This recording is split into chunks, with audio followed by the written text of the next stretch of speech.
But so yeah, I binged on anime while I was trying to work on this. I had forgotten how freaking hilarious the episode with Nicholas Wolfwood. See, because I love Nicholas Wolfwood anyway. I know that there have been at least a couple of videos where I talk about that. Um, but I'd forgotten about his intro episode. I had forgotten just how funny that one is. It had been so long. And but I mean like and it oh gosh, it's been so long since I've read the manga. But yeah, I don't have it. Yeah, there's a surprise there. See, this is the thing about Trigun. Because I don't know if I talked about it before, but with Trigun, I was introduced to Trigun with Adult Swim. And in like the early mid 2000s, Adult Swim had like a whole bunch of anime alongside a lot of those adult cartoons, like King of the Hill, uh, Aqua Teen's Hunger Force, what was his name? Borak. Yeah, he's the one that's like orange and black. He looks kind of like a panther type character. Yeah. and and his friend is the praying mantis from Space Ghost Coast to Coast. Yeah, I mean, and I think Robot Chicken is another one that was on. I mean, it had all these oddball, and I used to watch all these. Well, like alongside that was all these anime, like Bleach, Case Closed. There were some of them that I had watched for years. I think Cowboy Bebop was another one. But Trigun was one that I had never heard of.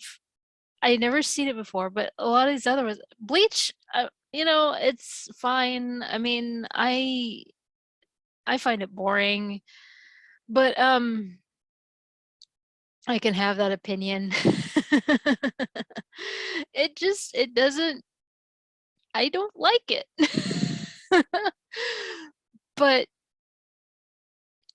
Trigun, I never missed it. I loved it. I absolutely loved it. And oh my gosh, when I saw the episode with Nicholas Wolfwood, I was like, I love his character. I love how they wrote his character. Actually, everything about his character I like. I like that they didn't include him in every single episode after they introduced him, so we weren't overkill on him and everything. And one thing I said while I was watching this, while I was binging on on this, was he was a balance. Before they introduced him, the thing about Vash the Stampede is his goofy personality. There's in the second episode, uh, with that tycoon that has that he's keeping the water from everybody. Um, there's that scene where Vash is doing like the standoff with that particular fella, and the guy shoots at him, and he moves, and he's so deadpan about it. Well, then after the bullet hits the wall, he stands there for a couple seconds, and all of a sudden he's like, "Oh my gosh, that was so scary," And I mean, just where he like becomes so crazed, and the way he reacts to things, and and everything.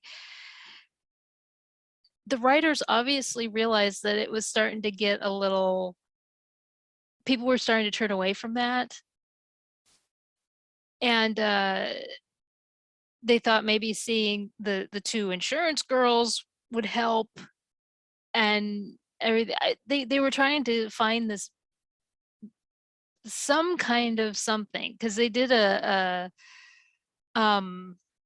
flashback with the insurance girls so that you didn't see so much of Vash, like they didn't do a brand new episode, you were seeing the flashback, which I'm used to, because there were a lot of sitcoms that would do that during the late 80s, early 90s. And so when I saw that on Vash, I was like, oh, okay, we're doing this in a cartoon. Haven't really seen that in a cartoon that I remember, but and then Nicholas Wolfwood shows up, and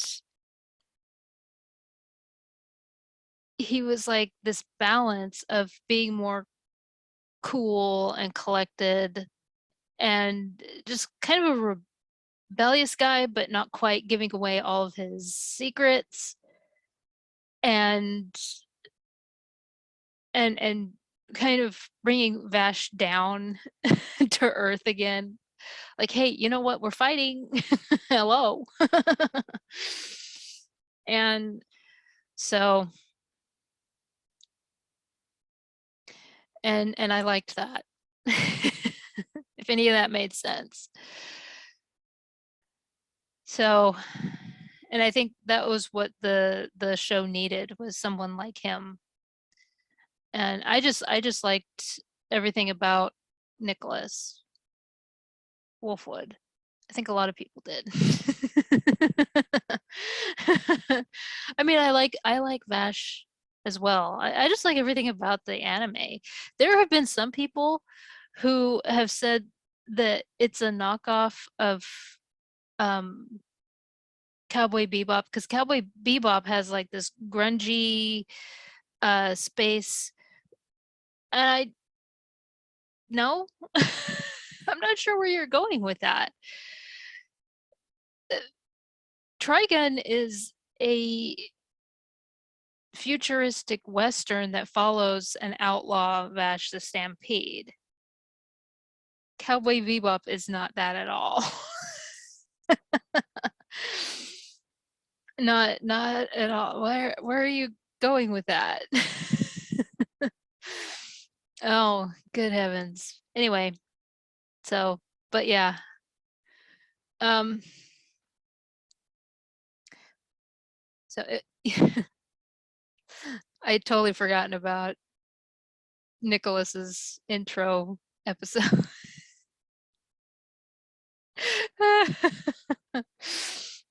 I love it. And I do have to agree that there are times where the two insurance girl, well, what's Meryl. Meryl can get under my skin a lot. Millie, I like. I like Millie. She's just along for the ride. She's just there to have fun.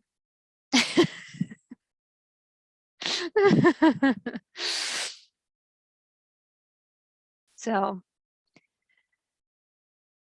but when I first put in my Blu-ray, I was like, "Oh no, I didn't put it in correctly." And then it just kept and then it was like it didn't register right away. And then I thought maybe I got the wrong one, because when I went to buy it, uh there was another one that was that could only be played in Japan. And I thought maybe some reason or another that was the one I got. So I put in one of my other Blu-rays, and I was like, nope, it's just the Blu-ray. And then it was like, then it registered, because I'm slow as hell.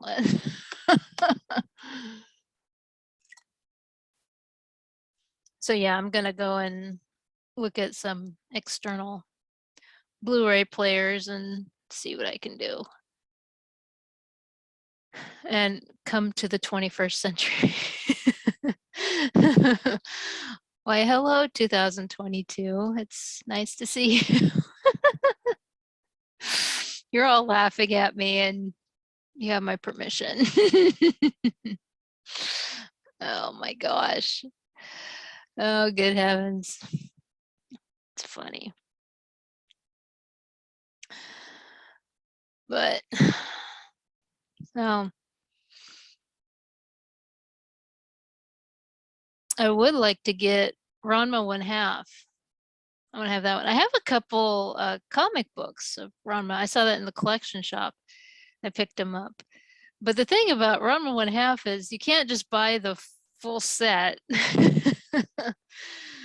It's like, no, you gotta buy like this series, like a season such and such. Season, if I have to do that, and then they have like the special edition. Yes,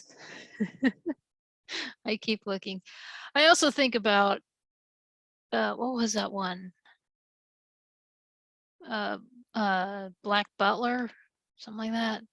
I gotta go back and try that one again because it was like a when he was in the circus or something, and I keep trying to get through that part, and it's like I don't know what it is, but it's just like it's it messes with my brain. I can't. I figured the Jack the Ripper part would mess me up, but no, I got through that one just fine. It irritated me, that's for sure. I was like, what? This doesn't make any it didn't. It really didn't make any sense. The whole Jack the Ripper moment was just like, really? Uh, Whatever.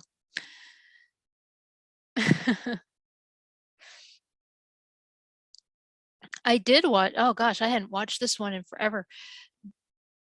Because,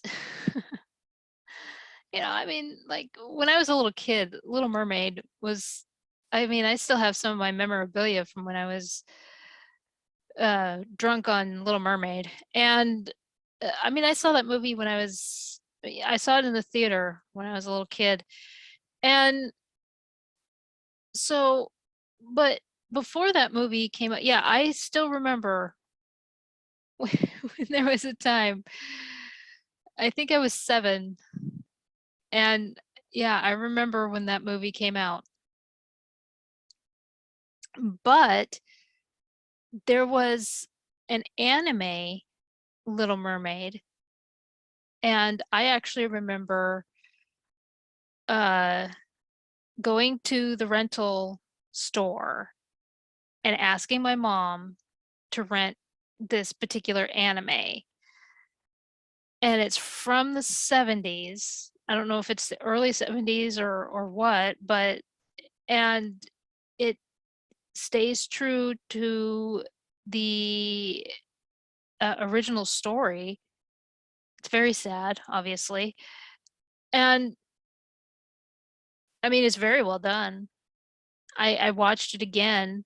Hadn't seen it in forever, but it's um it's The Little Mermaid anime. And she, yeah, for those of you that are used to her having red hair, in this one, she's blonde. Yeah, but yeah, like I said, it's well done. It's a good movie. And, but I hadn't seen it for, but I remember going into the video rental store here in town, and oh, jeez, where the VHS boxes would be lined up. Of course, they were the cardboard boxes. This was a long time ago, and they'd be lined up on the shelves, and they'd have like pieces of styrofoam shoved up in there, and of course, some of them would be sun faded, and so yeah, because some of them had been near the window.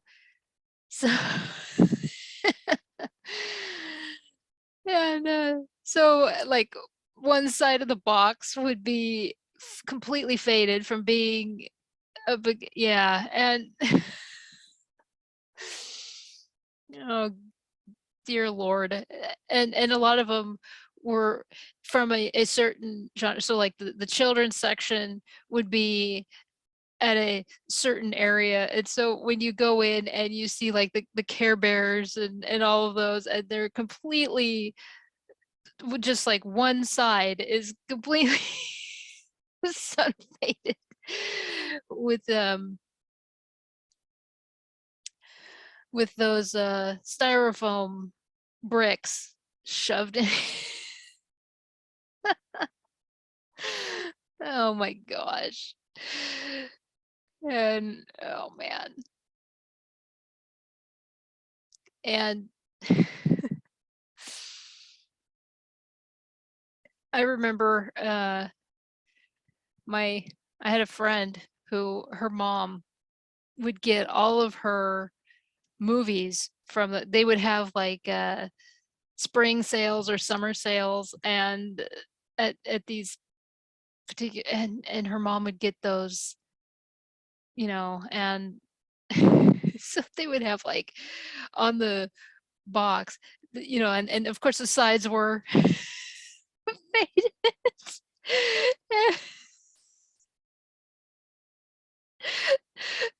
They were faded, and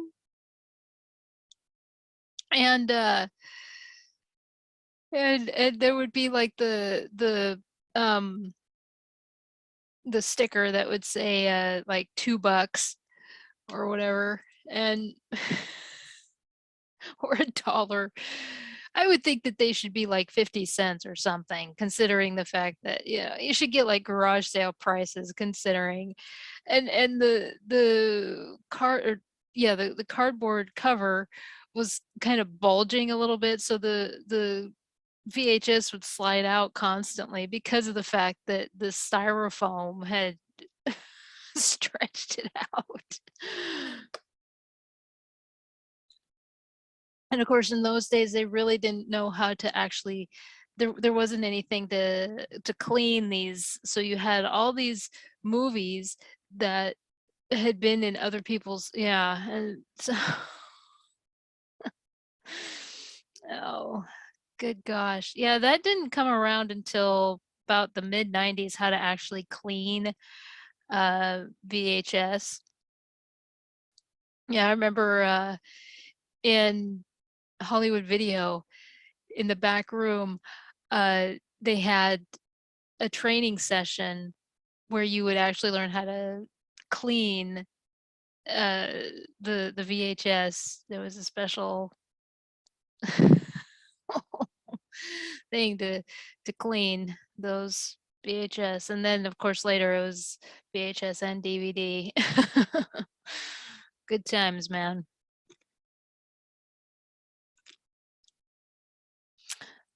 Oh, there was also, where you would go to gas stations. A lot of people don't remember that. Yeah, at gas stations, you could rent movies. Not very many, but they had those, they were like the racks at, bookstores, the little racks, and, for paperbacks. Well, they would put, like, 3 or 4 movies in them, and yeah, I remember, and it was only for overnight, and, so yeah, overnight, which seems so foreign because, of course, Hollywood Video, you could, once you could do like 5-day rental, that was such a big deal. 5 days, we could have it for 5 days. That's insane. And oh man, I am so old that I remember all this shit. Oh man. Yeah, overnight rental, and then when it was 5 days, it was like, "Oh my oh my heavens." Oh, goodness.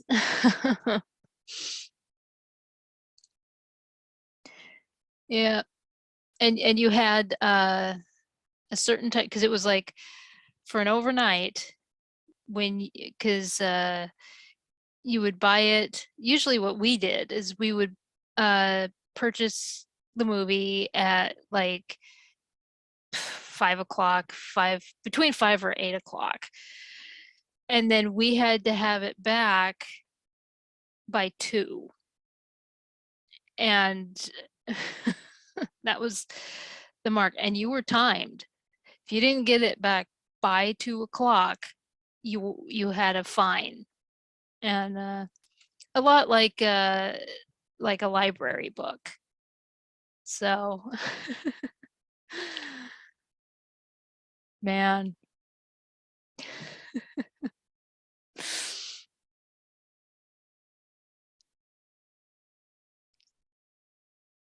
I wonder if anybody even remembers stuff like that. No, that was just in your weird little town. I wouldn't doubt it either. Oh, good heavens. Go ahead, let me believe that.